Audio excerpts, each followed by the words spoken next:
Hello friends, my name is Manoj Kumar. Welcome back to English speaking classes. दोस्तों, आज की video में हम जानेंगे नाउन, प्रोनाउन और वर्ब के बारे में, और इसको डिटेल वाइज जानेंगे। और हम सेंटेंस में कैसे पहचानेंगे कि कौन सा नाउन है, कौन सा प्रोनाउन है और कौन सा वर्ब है, इसके बारे में भी जानेंगे। सेंटेंस लिख करके पार्ट्स ऑफ स्पीच पहचानना सीखेंगे। ठीक है, तो वीडियो शुरू करने से पहले वीडियो को लाइक कर दें, और अगर आप चैनल पे नए हैं तो हमारे चैनल को सब्सक्राइब कर दें, और अगर वीडियो अच्छी लगे तो वीडियो में लास्ट में एक प्यारा सा कमेंट कर दें। ओके फ्रेंड्स, तो वीडियो को स्टार्ट करते हैं। ओके, सबसे पहले हम जानेंगे नाउन के बारे में। तो नाउन क्या होते हैं? कोई भी जीव या निर्जीव वस्तु को हम क्या कहते हैं? नाउन कहते हैं। ठीक है, जैसे पेड़, कॉपी, पेन, आदमी, औरत, मोटरसाइकिल, कार, घर, बल्ब। ठीक है, कोई भी चीज, फोन, ये सारी चीजें क्या है? नाउन है। ठीक है, हम कैसे पहचानेंगे सेंटेंस में कि ये नाउन है? जैसे यहाँ पे लिखा हुआ है दैट इज ए ट्री। ठीक है, वो एक पेड़ है, तो पेड़ है, पेड़ क्या है? नाउन है। ठीक है, और सेकंड सेंटेंस में दिस इज माई बाइक। ठीक है, तो यहाँ पर निर्जीव या जीव वस्तु क्या है? बाइक है। ठीक है, तो बाइक को क्या बोलेंगे हम? नाउन। नाउन क्या है यहाँ पर सेंटेंस में? बाइक। ठीक है, there is a apple on the table. ठीक है, टेबल के ऊपर क्या है? एप्पल रखा है, सेब रखा है। ठीक है, तो टेबल क्या है? यहाँ पे नाउन है, और एप्पल भी क्या है? नाउन है। ठीक है, यहाँ पे क्या है? दो नाउन मिल गए इसमें, और यहाँ पर क्या है? एक। ठीक है, और यहाँ पे भी एक। I have AC in my car. ठीक है, मेरी कार में एसी है, तो क्या बोलेंगे? यहाँ पे क्या हो जाएगा? नाउन क्या हो जाएगा? कार हो जाएगा और एसी हो जाएगा। ठीक है, ये दोनों क्या हो जाएंगे? नाउन। ठीक है, आई होप आप नाउन को समझ गए होंगे। ठीक है, अब जानते हैं प्रोनाउन के बारे में। जो शब्द नाउन के स्थान पर प्रयोग किए जाते हैं या नाउन के स्थान पर यूज होते हैं, उनको हम क्या बोलते हैं? प्रोनाउन बोलते हैं। क्या बोलते हैं? Pronoun. Example: he, she, it, I, we, you, they, those, these, that, this, etcetera. ये सारे क्या है? प्रोनाउन है। ठीक है, फॉर एग्जाम्पल हम देख लेते हैं, टेंस के माध्यम से हम समझ लेंगे। Ramesh is a good boy. Okay, तो रमेश का एक अच्छा लड़का है। He serves great of his parents. वो अपने मम्मी पापा की, अपने पेरेंट्स की बहुत सेवा करता है। ठीक है, तो रमेश का एक गुड बॉय है, अच्छा लड़का है, और he serves great of his parents. मतलब रमेश की जगह पे हम क्या यूज कर रहे हैं? ही यूज कर रहे हैं। ठीक है, तो ही यहाँ पे क्या है? प्रोनाउन है। ठीक है, जैसे हम किसी का एक बार नाम लेते हैं, ठीक है, रमेश बहुत अच्छा लड़का है। ठीक है, तो बार बार उसका नाम नहीं लेंगे। ठीक है, अगर उसके बारे में 10 सेंटेंसेस बोलने हैं, ठीक है, रमेश एक अच्छा लड़का है, रमेश बाइक चलाता है, रमेश कार चलाता है, ठीक है, रमेश इंजीनियर है, तो बार बार नाम ना लेकर के हम एक बार उसका नाम लेते हैं। रमेश एक अच्छा लड़का है, वो अपने मम्मी पापा की बहुत सेवा करता है, वो जॉब करता है, वो पैसे कमाता है, वो गाड़ी भी चला लेता है, वो बहुत मेहनती है। तो बार बार हम क्या यूज करेंगे? प्रोनाउन को यूज करेंगे instead of name, instead of noun. ठीक है, तो रमेश की जगह पे क्या यूज कर रहे हैं? ही। तो ही क्या है? प्रोनाउन है। ओके, ऐसे ही Priyanshi is a beautiful girl. ठीक है, प्रियांशी क्या है? एक खूबसूरत लड़की है। ठीक है, तो प्रियांशी क्या है? यहाँ पे नाउन है।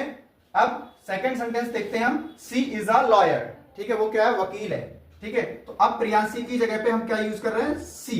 तो सी क्या हो जाएगा? यहाँ पे प्रोनाउन हो जाएगा। ठीक है, तो सी इज अ लॉयर। ओके, तो सी क्या है? प्रोनाउन है, प्रियांशी क्या है? नाउन है। ऐसे ही प्रोनाउन है और रमेश नाउन है। आई होप आप नाउन एंड प्रोनाउन समझ चुके हैं। ठीक है, अब हम जानते हैं वर्ब के बारे में। ओके, जिन शब्दों से किसी कार्य के होने का बोध होता है, या किसी अवस्था यानी कि स्टेट का बोध होता है या ज्ञान होता है, उन शब्दों को वर्ब कहते हैं।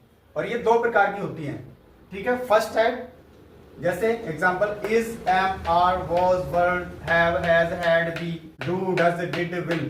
ठीक है, इन सबको हम क्या बोलते हैं? हेल्पिंग वर्ब बोलते हैं। ठीक है, पहला टाइप क्या है? Helping verb. एग्जांपल्स क्या है? ये। ठीक है, और दूसरा क्या होता है? जैसे जिनसे काम का बोध होता है, इन सब से क्या होता है? स्टेट का बोध होता है, अवस्था का बोध होता है। ठीक है, और इनसे क्या होता है? काम का बोध होता है। जैसे go, come, sit, write, speak, make, take, give, read, study, mop, listen, hear, sleep, brush, watch, wash, run, drive, ride, see, watch, etcetera. ठीक है, ये 2 टाइप्स ऑफ वर्ब हैं। ठीक है, जब सेंटेंस में ये दोनों वर्ब्स होती हैं, एक सेंटेंस में अगर दोनों वर्ब्स हैं, तो इसको हम बोलेंगे हेल्पिंग वर्ब और इसको हम बोलेंगे मेन वर्ब। ठीक है, अगर जिस सेंटेंस में सिर्फ ये है तो ये क्या होगी? Main verb. ठीक है, और कभी कभी ये होती है और ये नहीं होती। ठीक है, तो ये मेन वर्ब रहेगी। ठीक है, और अगर ये हेल्पिंग वर्ब है और मेन वर्ब नहीं है, तो इसको ही हम क्या बोलेंगे?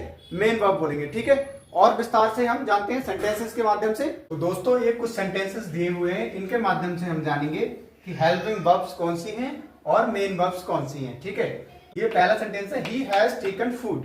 ठीक है, उसने खाना खा लिया है। ठीक है, हैज आ गया, ही हैज टेकन फूड, उसने खाना खा लिया है।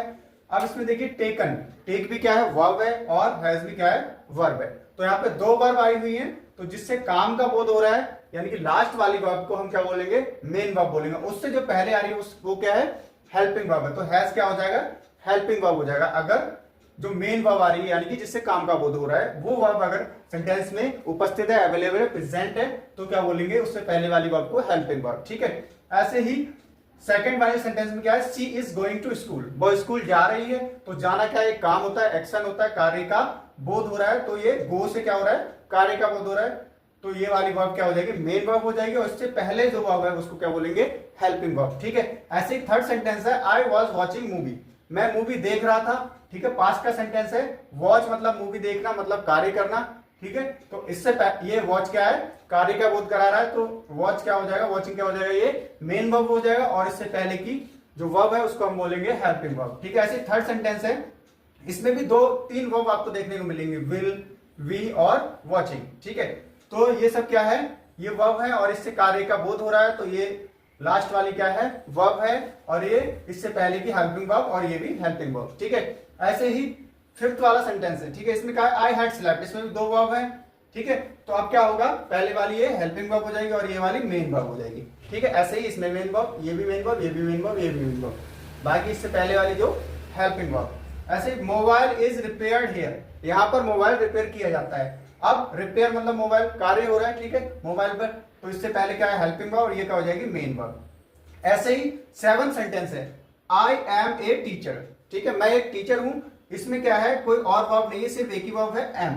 ठीक है, इसके अलावा कोई कार्य करता नजर नहीं आ रहा, टीचर है। ठीक है, तो स्टेट का इससे बोध हो रहा है, यानी कि टीचर है, उसकी क्वालिफिकेशन, उसकी जो प्रोफेशन है उसका पता चल रहा है, कि स्टेट एक अवस्था का पता चल रहा है। ठीक है, तो उससे उसको हम क्या बोलेंगे, एक सिचुएशन, कंडीशन का पता चल रहा है। तो हम उस समय पे जब एक ही वर्ब उपस्थित है और किसी कंडीशन या अवस्था के बारे में बता रही है, तो हम क्या करेंगे, उसको हम बोलते हैं मेन वर्ब। उस सेंटेंस में हेल्पिंग वर्ब को ही हम मेन वर्ब बोलते हैं, जब मेन वर्ब का अभाव होता है। ठीक है, when main verb is not present in the sentence, then we call the helping verb as a main verb. Okay, food was delicious, food क्या है, टेस्टी था।